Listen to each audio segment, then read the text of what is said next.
Isang mapagpalang araw po sa inyo, Kuya Bari. Lalong-lalo na sa inyong mga masusugid na tagapakinig.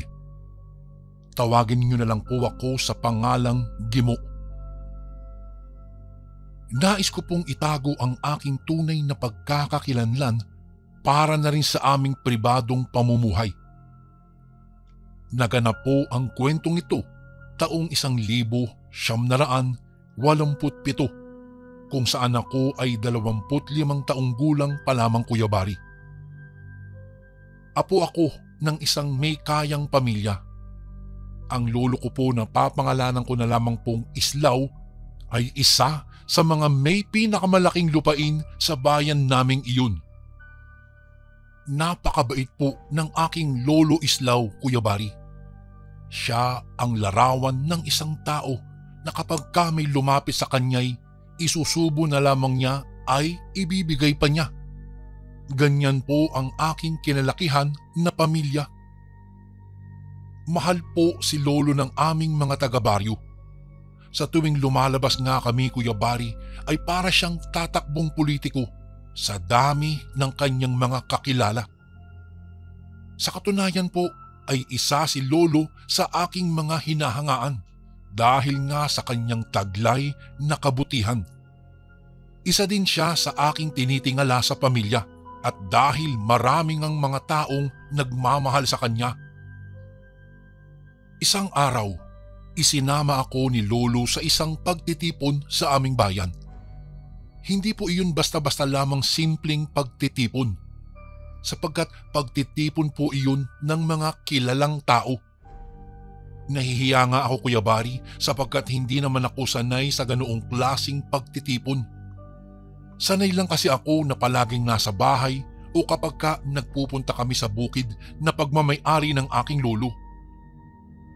Sa panahong iyon, nag-iisang apo pa lamang po ako, Kuya Bari, kaya naman paborito ako ni Lolo Islaw.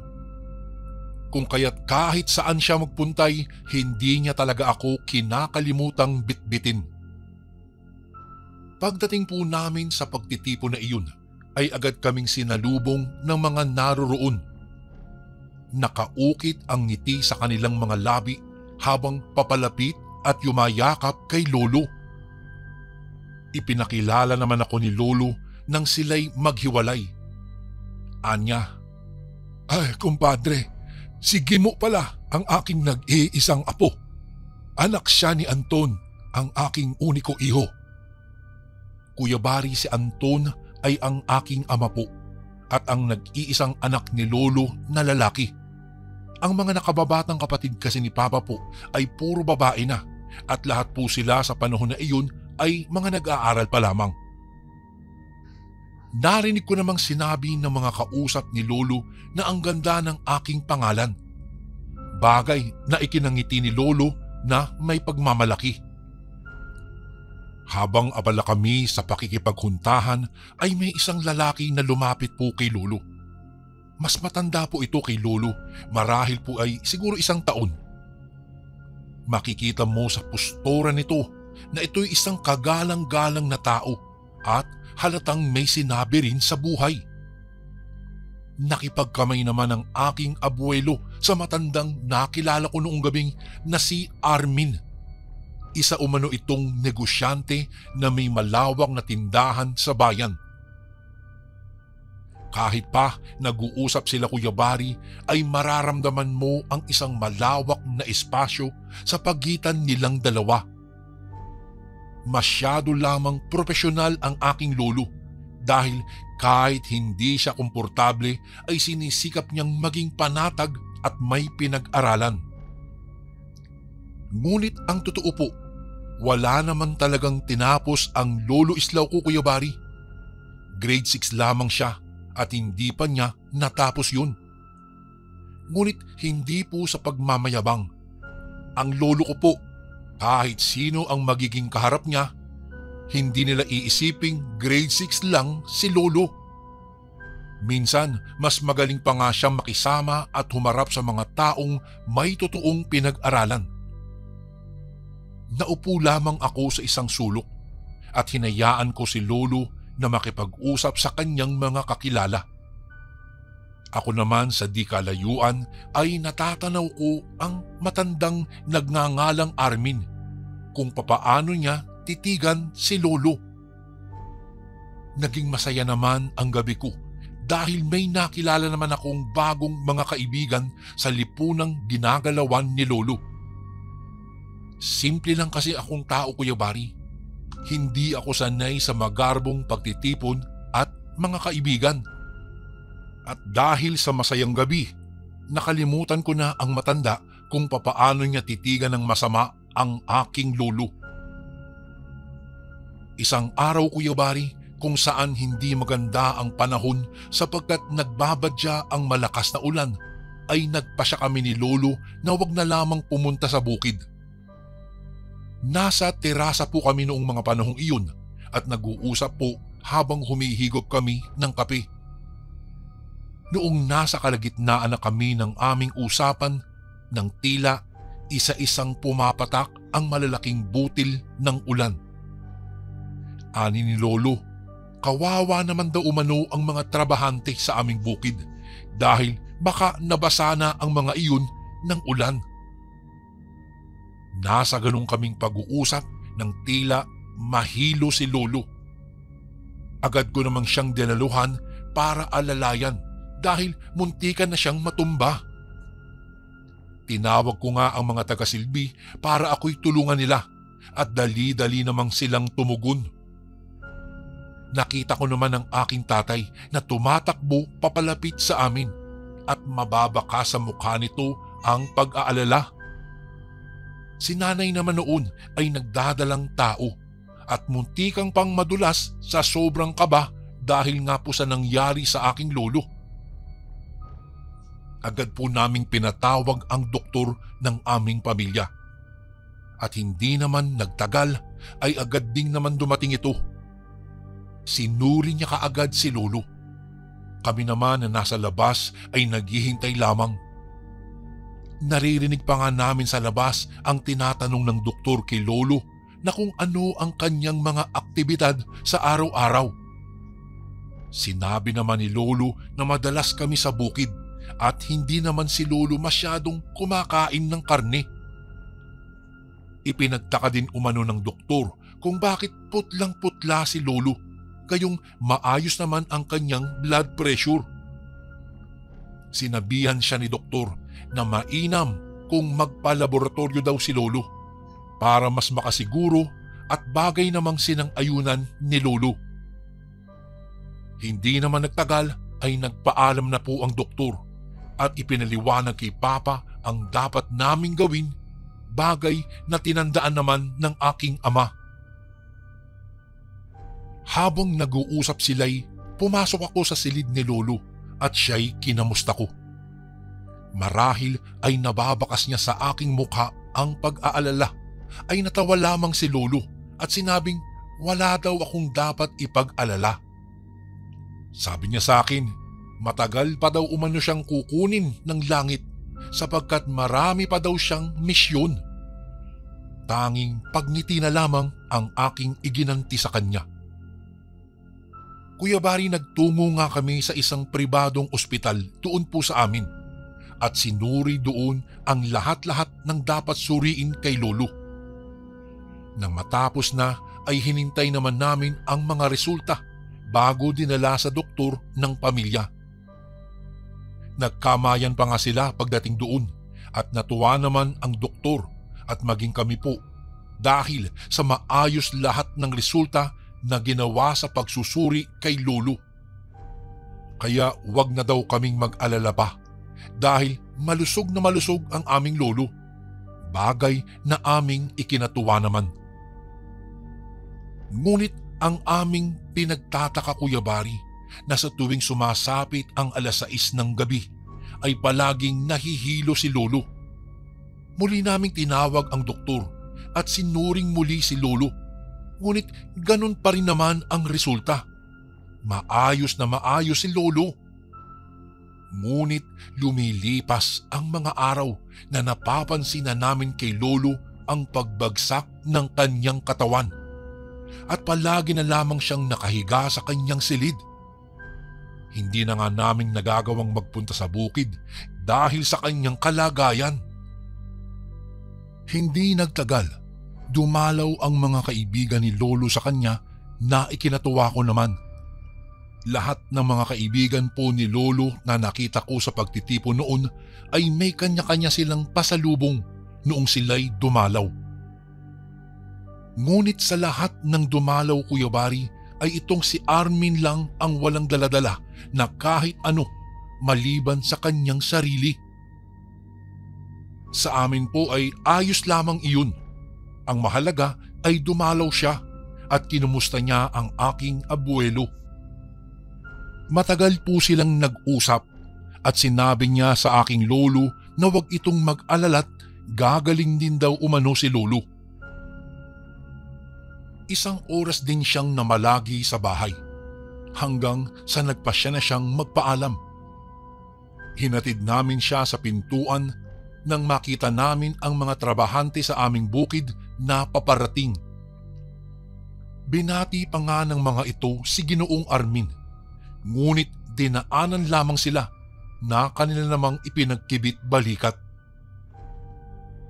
Ang dami nilang dalang mga gulay at mga prutas, bagay na aming ikinatuwa at sabay-sabay kaming pumanhik sa taas para tignan si Lolo. Nang makapasok sila'y nagulantang at napatakip sila ng bibig. Ang iba na may mas piniling wag munang pumasok at nag-iiyak. Namayat kasi ng husto ang aking lolo. Mabilis ang pagbaba at pagbagsak ng kanyang timbang, maging ang kanyang katawan. Napakaputla pa niya't tiyok ang kanyang pisngi habang naglalagas na ang kanyang mga buhok. Napangiti pa nga siya nang makita ang mga trabahante. Makikita mo kay Lolo ang saya nang makita niya ang mga ito. Huling pumasok ang aming katiwala sa bukid na si Mang Benji. Nang makita niya ang aking lolo, napatakip na lamang siya ng kanyang bibig. Dali-dali naman siyang lumapit sa aking lolo at hinawakan ito sa kamay. Kuya Islaw, akala ko ba nung isang araw po ay normal na po ang inyong mga pagsusuri? Ano po nangyari? Tanong ni Mang Benji. Sinabi namin sa kanya na ilang beses naming pinatignan si Lolo at wala talagang makitang kakaiba ang doktor. Napatayo si Mang Benji at tinawag ang kanyang anak na si Lolita. Dali-dali namang lumapit ang kanyang anak sa kanya. Sinabi ni Mang Benji na puntahan si Mang Kiko sa kabilang bayan at papuntahin dito sa aming bahay. Nagtanong naman si Papa kung sino si Mang Kiko. Ani ni Mang Benji, kilala umano si Mang Kiko bilang isang magaling na manggagamot o isang albularyo. Sa totoo lang, Kuya Bari, hindi kami nagpapaniwala po sa mga ganyang kwento. Kaya sinabi ni Papa na doktor nga walang nagawa sa sakit ng lolo ko, ang albularyo pa kaya? Ngunit nagpaliwanag si Mang Benji. Ngunit panay pa rin ang kontra ng aking ama. Napansin ko na ngang nangunot ang noo ni Mang Benji sa inasta ng aking papa. Lumapit naman si Lola kay Papa at sinabing si Mang Benji ay matagal ng katiwala ni Lolo. Ang tanging layunin lang nito ay ang makatulong. Ngunit naghisterika pa si ama na ano umano ang magagawa ng isang albularyo at bakit daw kami magpapaniwala sa ganoon. Natahimik na lang ang lahat nang ipalo ni Mang Benji ang kanyang kamay sa lamesang nasa tabi ng kama ni Lolo at galit na napatingin kay Papa. At mas lalong hindi nakaimik si Papa nang tanungin siya ni Mang Benji ng isang tanong na kami man ay nagulat din. Anya, ikaw ba Anton, gusto mo pang mabuhay ang iyong ama o mamatay na? Hindi mo nakikita? Tumutulong kaming maagawa ng bagay para maibalik sa normal ang iyong ama. Kung anong ginagawa mo, Bakit tila naging balakid ka? Tila binuhusan ng malamig na tubig si Papa ng mga sandaling iyon, Kuya Bari. Habang si Mang Benji ay mababakas mo sa kanyang muka ang galit. Kung handa ka nang mawala ang iyong ama, pues kami Anton, hindi pa. Hindi pa kami handang iwanan si Sir Islao. Palagi kang wala sa lugar na ito, kaya hindi mo alam kung gaano kabuti ang iyong ama. Tila nahimasmasa naman si Papa sa sinabi ni Mang Benji. Sasagot pa sana siya nang magsalita na ako. Papa, hindi mo naman siguro nanaising mamatay si Lolo eh. O hindi naman siguro ikaw ang dahilan nito. Kung hindi po ikaw o hindi mo ninanais, hayaan niyo pong paratingin dito ang albularyo. Natulala lamang si Papa. Humingi siya ng pasensya at sinabing hindi na daw niya alam ang kanyang gagawin. Sinabihan naman siya ni Lola na walang mawawala kung kanilang susundin si Mang Benji. Ito'y pagbabakasakali lamang. Lumapit si Papa kay Lolo at nanghingi ng tawad sa kanyang inasal. Anya, dala lamang iyon ng kanyang matinding takot at pangamba na baka magising siya isang araw na iniwan na daw siya ni Lolo. Nagpresenta naman si Tatay na sumama at ipagmaneho niya ng sasakyan si Lolita para madali silang makabalik. Sinamahan naman sila ng isa pa sa mga trabahante sa bukid para kung gabihin man sila'y may kasama sila. At hindi nga nagtagal ay dali-daling umalis na sila Papa. Habang si Mama naman ay nagpaalam na tutungo sa kusina upang sabihan ang mga taga-silbi na magluto ng marami para sa lahat ng bisita. Agad namang nagpresenta ang mga kababaihan na tumulong na rin para mas mapadali ang trabaho ng mga taga-silbi. Naiwan kami ni Mang Benji at si Lola. Si Lola kasi ay halos ayaw na niyang iwanan si Lolo. Ganoon niya kamahal ang aking lolo, Kuya Bari. Napatingin na lang ulit kami kay Mang Benji nang ito'y muling magsalita. Huwag kang mag-alala, Kuya. Gagaling po kayo.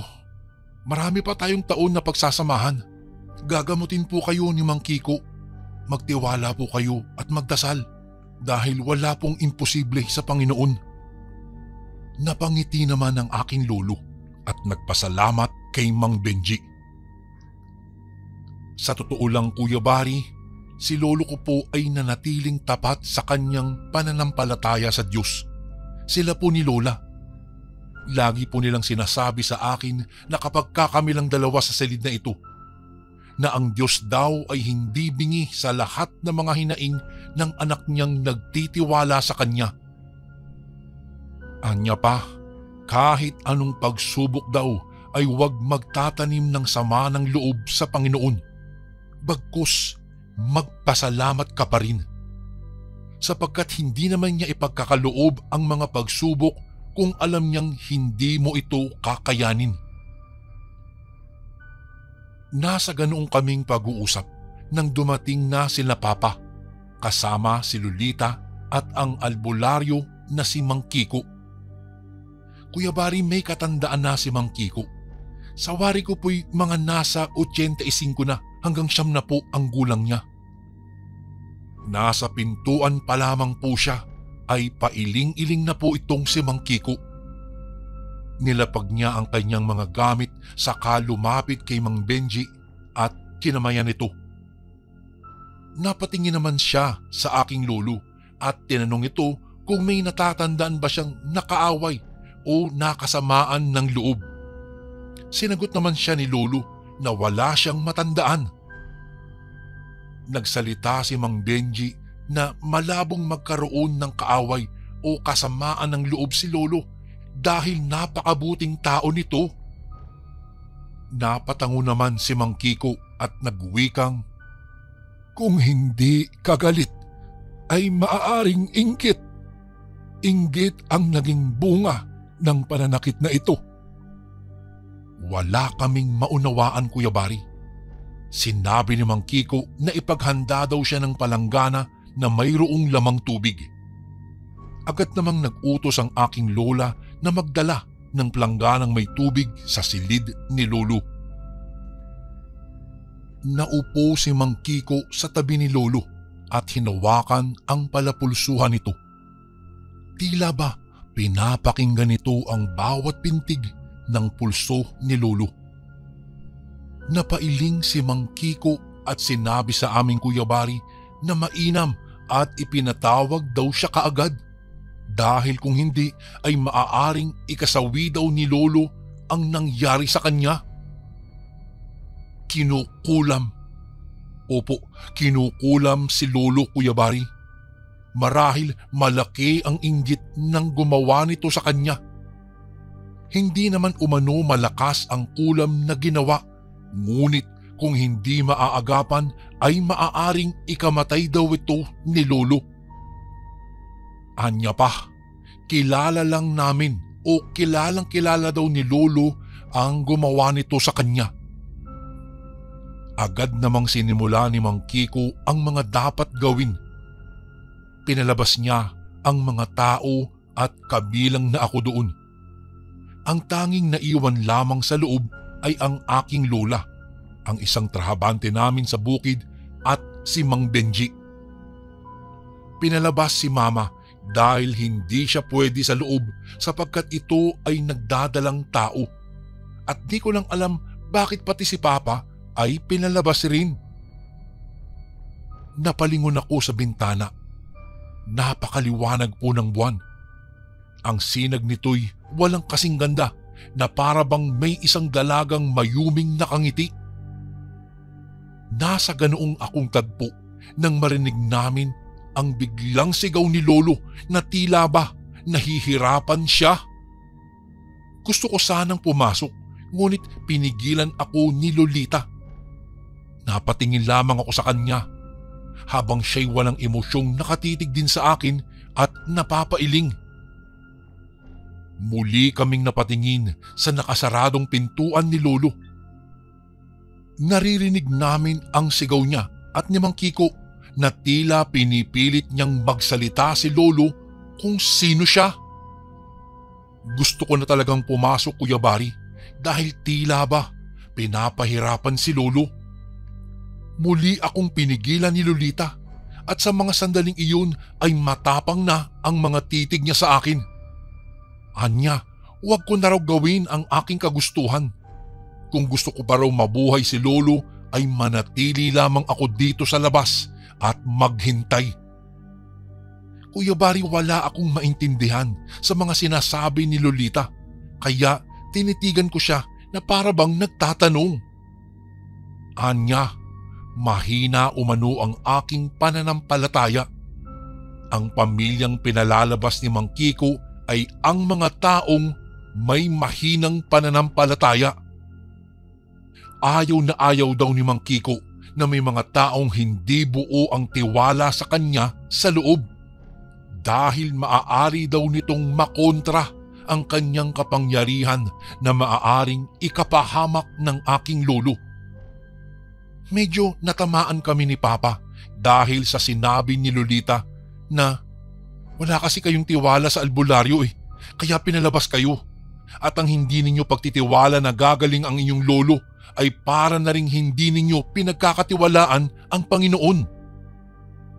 Pakunway bumalik siya sa kanyang kinauupuan at matamang nakatingin lamang sa akin na halos hindi kumukurap.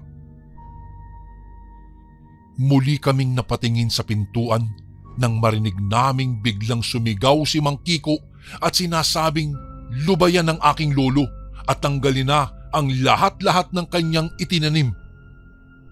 Nangako naman ng sinumang pinapaalis niya sa katawan ni lolo na aalisin niya ang kanyang mga ipinunla sa katawan ni lolo. Tinanong ni Mang Kiko kung sino umano ang nagkukulam o nagpakulam. Ani naman ng mangkukulam sa katauhan ni lolo na kaibigan lang ni lolo ang gumawa nito sa kanya. Tinanong ni Mang Kiko kung ano ang pangalan. Ngunit ang itsura lamang ang sinabi ng mangkukulam. Maya-maya'y narinig kong tila hagupit ng isang latigo sa paraan na rin ng tunog nito, dahilan para mapasigaw muli si Lolo. Mariin lang akong napapikit dahil tila ba ako ang nasasaktan sa bawat sigaw ng aking lolo. Naririnig ko ang boses ni Lolo na boses parang babae. Anya, tatanggalin na daw niya lahat-lahat. Huwag lamang daw siyang pahirapan pa. Narinig ko ring sinabing nangangako din siyang hindi na babalikan pa si Lolo, basta palayain lamang siya sapagkat hindi na niya kaya ang pagpaparusa sa kanya. Tinanong siyang muli ni Mang Kiko kung inalis na ba niya ang lahat-lahat ng itinanim sa katawan ni Lolo. Ani naman ang boses ng babae na lahat daw ay tinanggal na niya at pag-alis niya'y magiging maayos na ang kalagayan ng aking lolo. Umusal ng panalangin si Mang Kiko. Hindi ko po talaga maintindihan kung anong klaseng lengguwahe ang kanyang mga ginagamit. Basta kapag narinig mo, Kuya Bari, nakakakilabot po yun. Napaatras ako ng bahagya, Kuya Bari, nang may usok na biglang lumabas sa pintuan. Akala mo'y narating mo na ang ulap sa kapal ng usok na iyon. Kinabahan ako dahil baka hindi na makahinga si Lolo. Ngunit muling nagsalita si Lolita. Anya, kung ngayon lang ba ako umano nakakita o nakaamoy ng kamangyan at insenso. Para daw iyon sa mga masasamang elemento para sila'y itaboy. Hindi na lamang ako nakaimik. Nakita ko si Lolita na hinila si Mama at pinatayo niya ito. Saka pinaypayan para mausukan. Anya pa, para hindi galawin daw si Mama ng mga elemento't mga aswang. Nagpasalamat naman si Mama kay Lolita, bagay na kinatango lamang ng huli. Hindi ko alam, Kuya Bari, kung magkaedad lang kami ni Lolita o baka naman matanda na talaga ito na mukhang bata lamang dahil sa dami ng kanyang nalalaman tungkol sa mga bagay-bagay, Kuya Bari, na hindi ko talaga maintindihan at hindi ko po alam. Mga bagay na mahirap paniwalaan, saklawin at unawain dahil hindi po talaga kapani-paniwala na mayroon sa mundong ito. Maya-maya'y bumukas ang pintuan. Napatingin kami nila Papa kay Lolita at napatango naman siya. Hudyat na maaari na kaming pumasok. Nakita namin si Lolo na mahimbing na natutulog. Akala ko pa nga nung una, Kuya Bari, ay patay na po si Lolo dahil hindi niya kinaya ang hagupit at pagpapahirap sa kanya. Napatingin na lamang ako kay Mang Kiko nang sabihin niyang hayaan lamang na magpahinga si Lolo dahil pagod na pagod ito sa ilang araw na pagpapahirap sa kanya ng mangkukulam. Tinanong naman ni Papa kung ano ang nangyari. Napabuntong hininga naman si Mang Kiko at sinabi na pinakulam daw si Lolo ng isang matanda na kaibigan o nakasalamuha ni Lolo. Marahil daw ay kilala din namin umano ang taong iyon dahil ani kay Lola, mukhang kilala daw niya ito. Tinanong naman ni Mama kung bakit ipapakulam ang aking lolo, gayong napakabuting tao nito. Si Lolo umano ang lapitin ng mga taong may problema sa buhay. Ani ni Mang Kiko, walang mabuting tao sa mga naiinggit. Kapag ang puso mo'y nababalot ng inggit, ay gagawa at gagawa pa rin ang taong iyon para makasira ng buhay. Matindi daw umano ang inggit ng taong ito kay Lolo dahil mas kilala si Lolo higit sa kanya. At lahat umano ng atensyon ay na kay Lolo, pagmamahal, pagrespeto at pagtingala ng mga tao na wala sa kanya. Iyon daw ang dahilan kung bakit ipinakulam si Lolo. dahil baka umano Kuya Bari ay makuha ng taong iyon ang atensyon na ibinibigay ng taong bayan para kay Lolo. Tinanong po namin kung ano ang muka o papaano inilarawan. Ngunit mariin na tumanggi si Mang Kiko. Anya, babalik daw siya pag nagising na si Lolo at si Lolo daw mismo ang magpasya kung ano ang gagawin kung sakaling malaman niya ang totoo kung sino ang nagpakulam. Hindi nagtagal ay nagpaalam na po si Mang Kiko at nagwikang babalik daw siya kapag nagkamalay na si Lolo Islaw. Pagkaalis po ng albularyo Kuya Bari, napatingin ako kay Lolo na payapang natutulog pa rin. Nagkaroon na rin ng kulay ang kanyang maputing balat at ang kanyang mga labi na dati ay nagiging kulay ube na. Wala na rin po ang pangingitim at panlalalim ng kanyang mata. Hinawakan ko si Lolo sa kamay nang muli akong magsalita kung bakit ayaw pa sabihin ng albularyo sa amin kung sino ang kumulam kay Lolo. Muli Kuya Bari, nagsalita po si Lolita na ikinalingon naming lahat. Anya, hindi sinabi ni Mang Kiko sapagkat mapaghiganti ang iyong puso. Ang kulam po ay may mabigat na kapalit, kaya mainam na ang inyong lolo ang siya ang magpasya. Nakita ko pa ngang siniko ni Mang Benji si Lolita, ngunit hindi man lang siya nilingon ng kanyang anak. Humingi naman ng paumanhin si Mang Benji at nagpaalam na aalis na sila. Babalik na lamang daw sa susunod na araw. Hinatid pa sila ng aking mga magulang at ni Lola. Ako naman, napatingin na lang ako kay Lolita na diretsong lumalakad papalabas. Makalipas po ang 3 araw Kuya Bari, nagising na si Lolo. Malakas na siya at ipinatawag naming muli ang albularyong si Mang Kiko. Sinabi ni Mang Kiko kay Lolo ang larawan ng nagpakulam sa kanya matapos nito ipaliwanag ang lahat ng nangyari. Kuya Bari, hindi ko na inilarawan dito ang sinabi ng albularyo dahil hindi ko alam kung baka may pamilyang nakikinig. Respeto na rin sa kanilang pamilya. Nang ilarawan niya ay nagkangitian kami sapagkat ang taong iyon ay si Mang Armin na nakausap noon ni Lolo sa pagtitipon at dumalaw pa nga ito noong panahong nakaratay si Lolo sa higaan niya. Tinanong siya ni Mang Kiko kung ano ang kanyang gagawin. Balak ba umano ni Lolo na ibalik kay Armin ang ginawa niya? Ngunit tinanggihan ni Lolo. Nagtaka naman ako Kuya Bari kung bakit ayaw ibalik ni Lolo ang kasamaan ng kanyang kaibigan. Ani Lolo, hayaan na lang daw na ang Diyos ang siyang magparusa. Lahat kami ay napatulala at napangiti dahil sa itinura na iyon ng aking lolo. Kahit pa pinakulam siya at pinahirapan, naging mabuti pa rin si Lolo kay Armin. Hanggang sa nabalitaan naming nagkasakit daw ito ng karamdamang wala ng lunas, mapadoktor man o albularyo.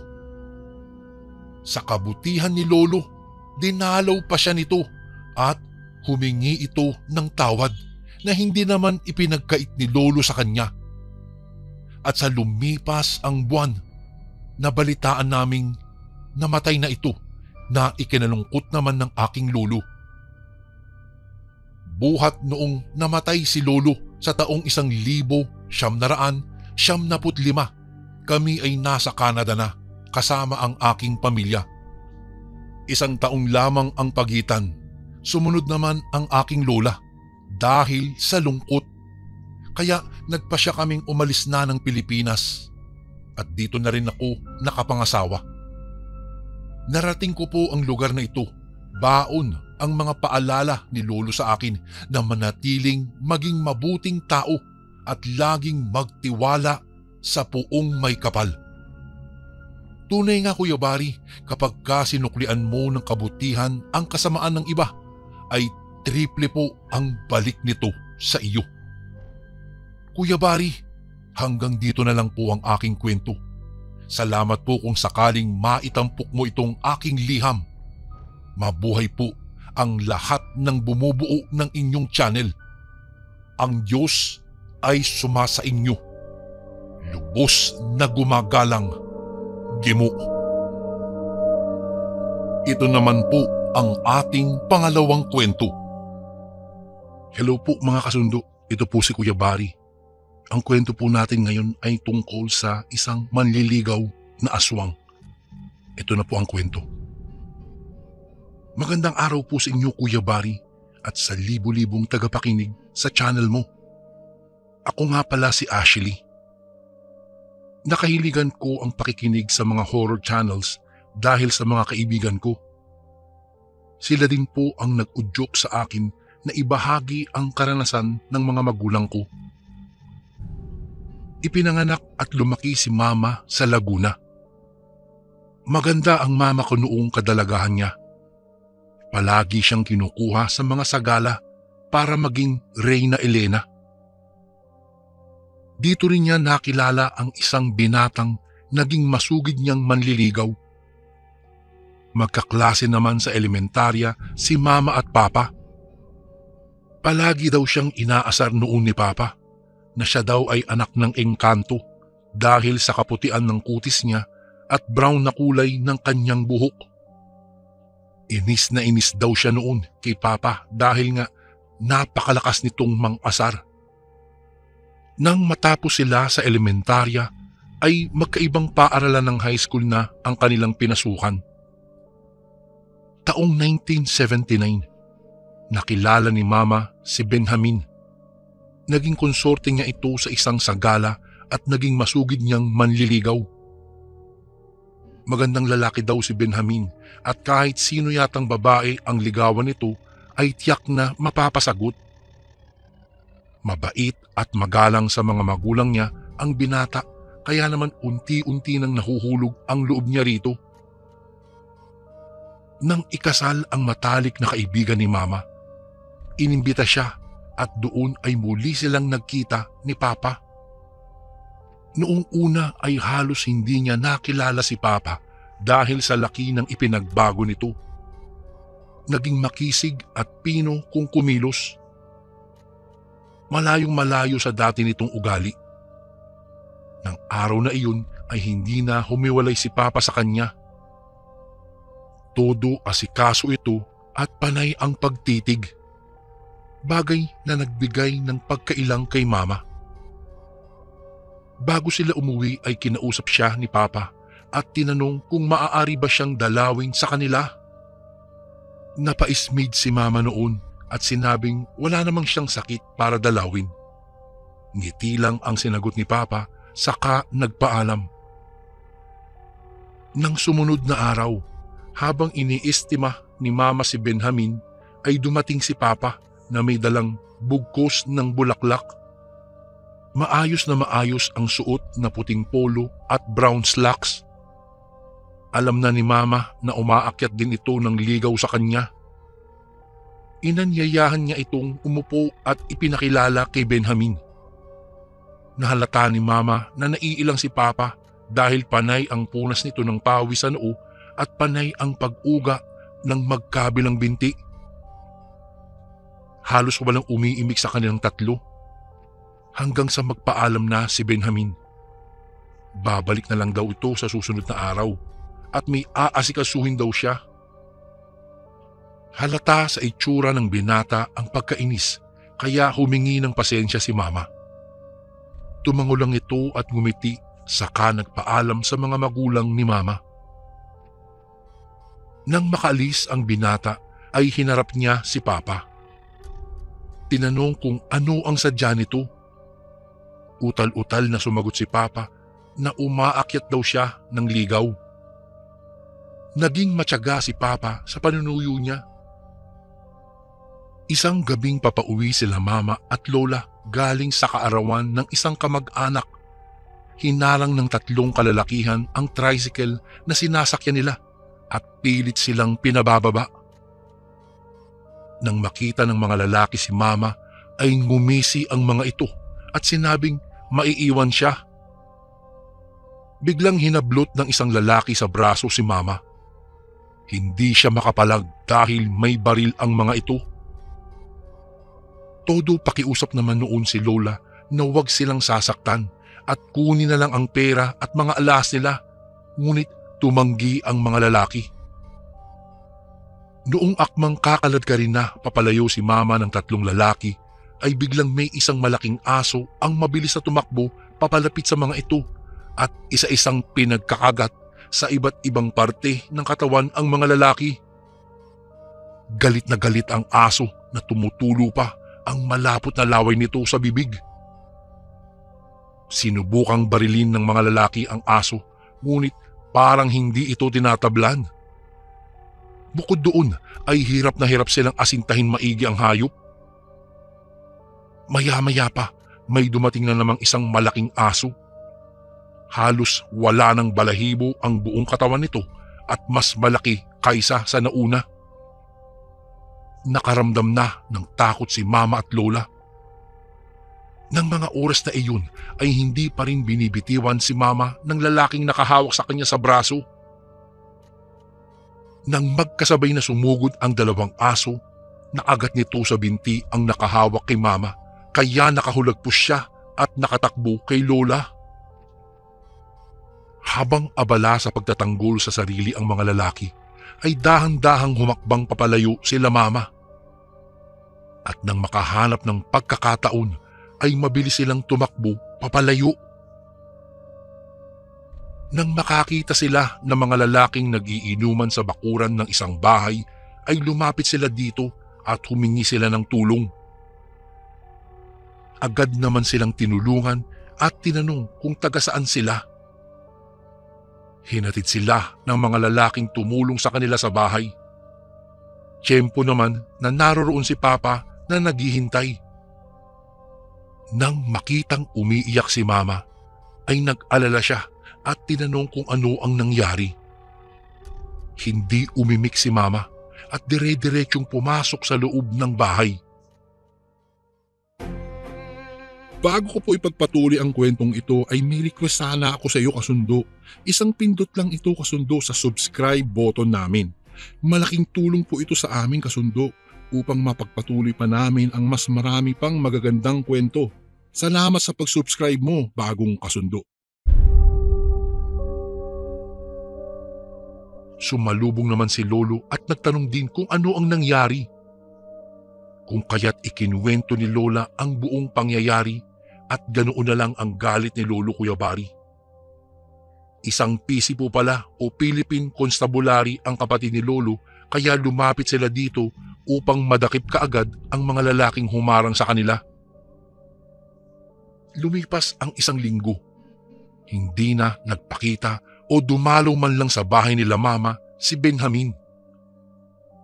Samantalang nalaman naman nila na anak pala ng kapitan ng kabilang baryo ang isa sa mga lalaking humarang sa kanila. Kilala daw iyon sa kabilang baryo na loko-loko at walang kinatatakutan dahil nga sa posisyon ng kanyang ama. Kaagad namang nahuli ang 2 sa mga lalaking kasama nito. Nakaramdam ng takot ang pamilya nila Mama dahil hindi nahuli ang anak ng kapitan. Pilit namang nakikipag-areglo ang ama nito kila Mama pero hindi po sila pumayag. Lumipas muli ang 1 linggo. Napansin nila ang isang lalaking umaalagid-alagid sa bahay nila tuwing magdidilim na.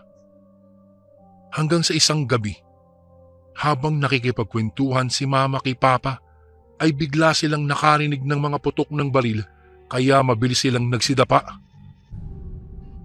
Nagkabasag-basag ang mga gamit sa loob ng bahay. Dali-dali namang humanap ng maayos na pwesto sila Mama at Papa upang makapagkubli. Nang huminto ang putok ay nakiramdam sila sa susunod na mangyayari. Ilang minuto nga ang lumipas, muli na naman silang pinaputukan. Nang tumigil ang pagpapaputok, ay naghintay muli ng ilang minuto si Papa at pagkatapos ay pagapang siyang lumapit sa pintuan upang silipin ang labas. Wala ng tao doon. Wala namang nasaktan sa pamilya at maya-maya lang ay nagdatingan na ang mga barangay tanod. Alam nilang yung anak ng kapitan ang may gawa noon kaya nagpasya ang pamilya nila Mama na umalis muna sa lugar habang hindi pa nahuhuli ang salarin. Pansamantala silang nakipanuluyan sa kapatid ni Lolo na isang PC.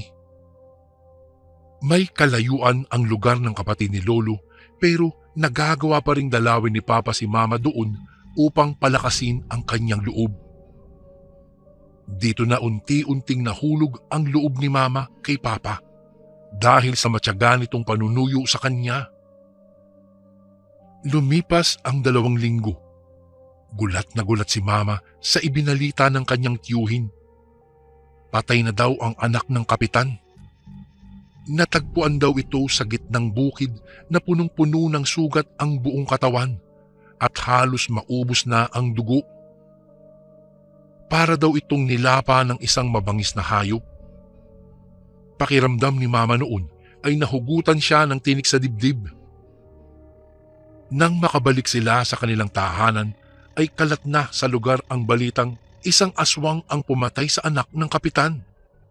At ang itinuturong may gawa noon ay ang pamilya ni Benjamin. Bagay naman na hindi pinaniwalaan ng pamilya ni Mama. Habang nag-aayos ng mga gamit, ay nabanggit ni Lola si Benjamin. Mula kasi nang mangyari ang kaguluhan, ay hindi na nila ito nakitang dumalaw pa kay Mama. Ayon sa mga kapitbahay ng binata, ay umuwi ng Samar ang pamilya dahil aasikasuhin ang minanang lupain ng mga magulang nito. Isang gabi, habang naguhugas ng pinggan si Mama, napansin niya ang isang malaking aso sa labas ng bahay nila. Nakatitig ito sa kanya. Bigla niyang naalala yung 2 asong sumalakay sa 3 lalaking nagtangka ng hindi maganda sa kanya at nakaramdam siya ng takot. Napatakbo si Mama at sinabi kay Lolo na nasa labas yung asong sumalakay sa mga lalaki. Dali-dali namang kinuha ni Lolo ang kanyang itak at lumabas ng bahay pero wala siyang nakitang anumang hayop doon. Lumipas ang ilang buwan at tuluyan ng nawalan ng balita si Mama tungkol kay Benjamin. Sinagot na rin ni Mama si Papa noon at naging maayos naman ang kanilang relasyon. Noong ikakasal na sila ay isang panauhin ang dumating. Hindi makapaniwala si Mama na muling dumalaw ang dating manliligaw na si Benjamin. Malaki na ang ipinagbago nito. Naging mas matipuno ang pangangatawan at mas lalong gumandang lalaki. Kinamusta ni Mama ang binata at tinanong kung ano ang nangyari sa kanya. Ipinaliwanag nito na kinailangan nilang umalis upang asikasuhin ang pinamanang lupa sa kanya ng kanyang mga magulang. Sinabi rin nito na masaya siya dahil muli niyang nakita si Mama. Hindi kita makakalimutan. Ikaw na ang una at huling babaeng mamahalin ko. Hindi na ako mag-aasawa pa. Kung naging magkatulad lang sana tayo, hindi ako papayag na hindi ikaw ang mapapangasawa ko. Pero huwag ka mag-alala. Dahil kahit hindi ako ang nakatuluyan mo, babantayan pa rin kita. Ipagtatanggol sa mga taong gagawa ng hindi maganda sa iyo. Ito ang huling binitiwang salita ni Benjamin kay Mama bago umalis ang dating manliligaw. Inamin din nito na siya ang pumatay sa anak ng kapitan, bagay na nagbigay ng kilabot kay Mama. Hindi man nito inaming aswang siya, ay alam niyang totoo ang mga hinala ng mga kababaryo sa pamilya ng dating manliligaw. Kuya Bari, ang kwentong ito ay madalas na ikwento nila Mama at Papa sa amin. Hindi ko rin nakikitaan ng anumang pagsiselos si Papa sa tuwing mababanggit ang pangalan ng dating manliligaw ni Mama. Tiwala daw kasi siyang mahal siya ni Mama at hindi kailanman ipagpapalit sa kahit kaninong lalaki. Dito ko na po tatapusin ang aking kwento, Kuya Bari. Hanggang dito na lang po at sana ay magustuhan nyo ito at ng inyong mga tagapakinig. Maraming salamat po sa pagbabasa at mabuhay po kayong lahat.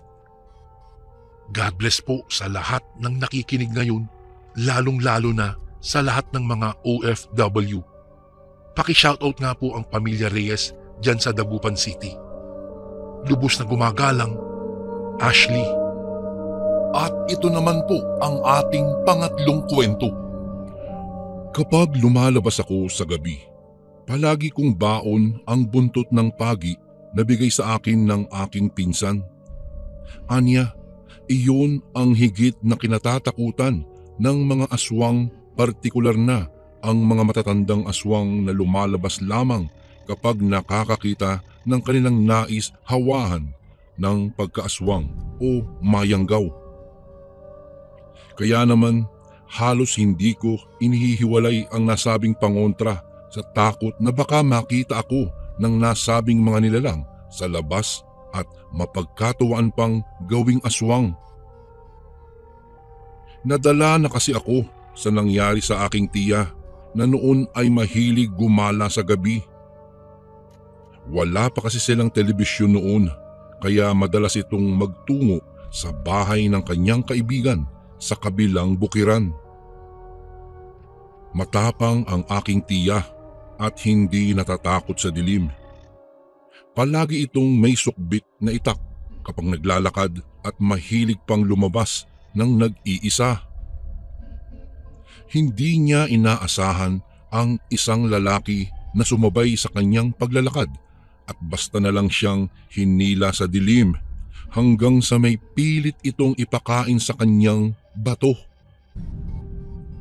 Nang malunok niya iyon, ay nawalan siya ng malay. Pagkagising niya ay may iba na siyang nararamdaman sa kanyang katawan. Nagutom siya na kahit ilang bandehadong kanin at ulam pa ay hindi makakasapat. Nagduda ang aking lola na baka may nakasalubong siyang aswang sa daan, kaya ito ay ipinatawas at pinamumog ng katas ng kalamansi. Nagulat ang lahat nang makitang may pangil siyang kay tutulis na animoy sa vampira. Iyon ang simula ng pagiging ilag sa amin ng mga tao at ipinagkakalat pa kami na pamilya raw kami ng mga aswang. Mabuti na lang at hindi naman mapagpatol si tiya sa mga tao at hinayaan na lamang niya. Ngunit nang sumapit ang bilog na buwan, nagulat ang lahat nang magwala si tiya at maglaway ng todo. Nalaman namin nagugutom siya at nais niya raw kumain ng lamang loob ng tao. Ayaw sanang pumayag ng aking lolo, ngunit nakiusap si lola na hayaan na si tiya. Kaya naman walang nagawa ang aking abuelo at pinaalis si tiya. Kasabay ng pagpapalayas niya rito ay pinagsabihan niya si tiya na huwag nang bumalik. Walang nagawa si lola kundi umiyak at hindi na nga nakita si tiya magmula noon. Si mama na lamang ang nakilalang anak ng kanyang mga kakilala noon hanggang sa matuling lumipas ang mga araw, buwan at taon. Nakapag-asawa si mama at nagkaroon ng anak. Ako ang anak na iyon. Nag-iisang anak lamang ako at suwail pa. Kaya naman palagi akong nasasabon ng walang banlaw ng aking ina. Madalas akong tumakas at maglagalag sa gabi. Ewan ko ba? Gusto kong makita si Tia. Kahit saan ako magpunta ay dala ko ang litrato niya. Hanggang sa makarating ako sa isang abandonadong bahay kung saan may nakita akong babaeng nakatalikod. Nagulat ako nang sabihin niyang huwag ko nang ipagpatuloy ang paghahanap sa aking tiya dahil mapapahamak lamang ako. Siya nga daw na anak ay munti ka ng mapahamak. Nagulat ako sa kanyang sinabi, lalo na nang malamang kong siya pala ay anak ng aking tiya at kagaya ni Lolo, pinalaya siya ng kanyang asawa nang malamang siya pala ay isang aswang. Napayuko ako at naawa sa kanya. Saka isinalaysay sa aking pinsan ang totoong dahilan ng kanyang pagiging aswang. Napaiyak siya at sinabi niyang alam niya naman na hindi iyon ginusto ng kanyang ina. Ngunit magiging mitsa ng kanilang mga buhay ang pagiging aswang nito, kaya mas minabuting lumayo na lamang ito. Sa tuwina ay may baon itong buntot ng pagi upang ihampas sa mga aswang na nagbabalak na lumapit sa kanya. Ako man ay kanyang binigyan.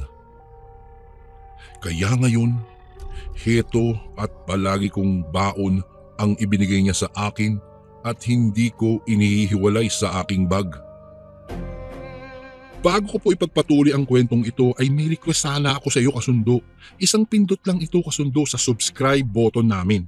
Malaking tulong po ito sa amin kasundo upang mapagpatuloy pa namin ang mas marami pang magagandang kwento. Salamat sa pag-subscribe mo, bagong kasundo.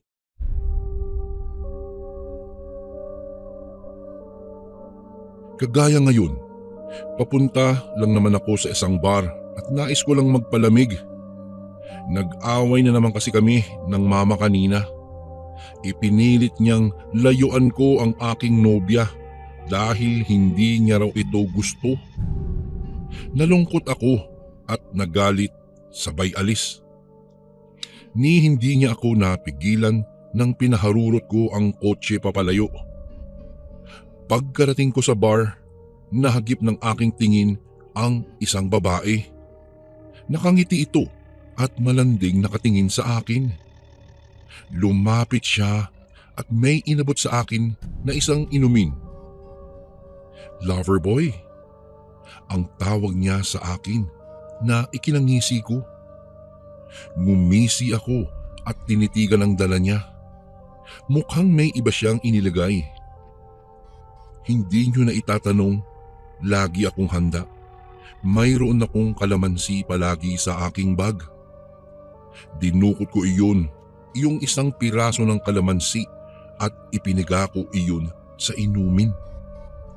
Nagulat siya nang pagmasdan ko ang dahan-dahang paglabas ng mga mabalahibong uod mula sa kulay asul na likido. Balak niya akong hawaan. Tumayo ako at ipinakita sa kanya ang laman ng kubitang dala niya. Akala niya siguro ay magagawa niya akong gawing aswang. Binunot ko ang buntot ng pagi at akmang ihahampas iyon sa kanya nang magbago bigla ang kanyang anyo at naging isang nakakatakot na aswang. Umatras ako at nagkagulo kami sa loob ng bar. Lumundag ang babaeng aswang at biglang humaba ang kanyang buhok. Isa pala siyang kubot. Ang kubot ay isang uri ng aswang na pinapatay ang kanyang biktima gamit ang buhok. Lumundag ito at akmang dadaluhong sa akin, ngunit mabilis kong nasangga ito. Ang hawak kong buntot ng pagi ay aking inihampas sa kanya, dahilan ng pag-igik niya at mabilis na nagkikisay. Bumulwak ang dugo sa kanyang tiyan na tinamaan ng paghampas, kaya naman mas lumakas ang aking loob at lalong pinaghahampas pa siya. Nawalan na ng tao ang bar at kaming dalawa na lang ang natira. Ilang saglit pa ay muli siyang sumugod patungo sa akin na kaagad kong ikinaalerto. Gulat na napaangil ang aswang nang itali ko sa kanyang liig ang may kahabaang buntot, saka siya sinakal. Nang mawalan na siya ng hininga, ay bigla ko siyang binitiwan saka umatras. Hinihingal na tinitigan ko ang babae na walang iba kung hindi ang aking tiya. Naintindihan kong hindi niya ginustong maging ganito, ngunit hindi na tamang maging ako na ang kanyang pamangkin ay gagawin niyang aswang upang matikman ang hirap na pinagdudusahan niya sa mahabang panahon. Sa aking gilid ng mga mata ay nahagip ko ang iilang piraso ng kalamansi, kaya hinablot ko iyon at ipiniga ito sa kanyang mukha. Nagkikisay ang aswang hanggang sa masunog ang kanyang balat. Nagmamakaawang tumingala siya sa akin, sabay sabing hindi na raw niya alam ang kanyang ginagawa. Kahit tagal na niyang nagdusa, kaya naman nakiusap siyang patayin ko na siya. Ngumiti ako at hindi pinansin ang kanyang sinabi. Nilisan ko ang lugar, sabay sabing kung nais niyang bumalik sa dati, pumasok lamang siya sa simbahan at isuko ang kanyang sarili sa Panginoong Diyos.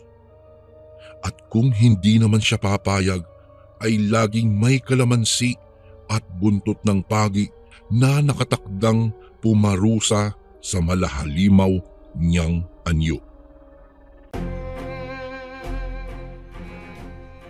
And again, maraming salamat po mga kasundo. Don't forget to subscribe and i-click nyo lang po yung bell na button para updated po kayo sa mga upcoming videos namin na paparating.